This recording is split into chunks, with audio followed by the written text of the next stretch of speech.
சாப்பாடு செட் ஆகாம வயிறு உப்புதுங்கிறாங்க. அந்த வயிறு உப்புற அளவுக்கெல்லாம் யாரும் தீனி வைக்கிறது இல்லை. சில பேர் ஆர்வத்தில் வச்சிருவாங்க. மாடு வாங்கிட்டு வந்துட்டோமே, திங்கிட்டு இன்னும் திங்கிட்டு அது திங்கிட்டு கணக்கு ஆசைக்கு இன்னைக்கே தேனி நிறைய போட்டால் நாளைக்கே குண்டா நிறைய பால் கறக்குன்னு ஆர்வத்தில் வைப்பாங்க. அப்படி வச்சா தான் இப்படி ப்ராப்ளம் வரும். இப்போ நம்ம கஷ்டமா இல்லாட்டி வெளியே நிறைய பக்கம் மாடு வயிறு உப்புதுங்கிறாங்க.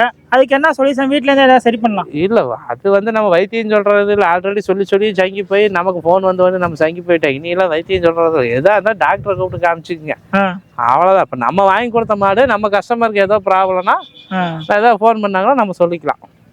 நம்ம பொதுப்படையாக சொல்லிட்டோம்னா சம்மதமே இருக்காது. மாடு தீனி திங்கிறேன்னா உடனே நமக்கு அடிப்பாங்க. நம்ம என்ன இங்கேருந்து இதாக பார்க்க முடியும்? அதனால நம்ம அந்த வைத்தியம் பண்ணுற சொல்கிற வேலையே ஆகாது. சும்மா இருக்கிற போனே நம்மளால அட்டன் பண்ண முடியல. எத்தனை போனை நம்ம அட்டன் பண்ணுறோம். அதனால் அது மாவு ஐட்டமோ ஏதோ போட்டால் தான் இதாகும்.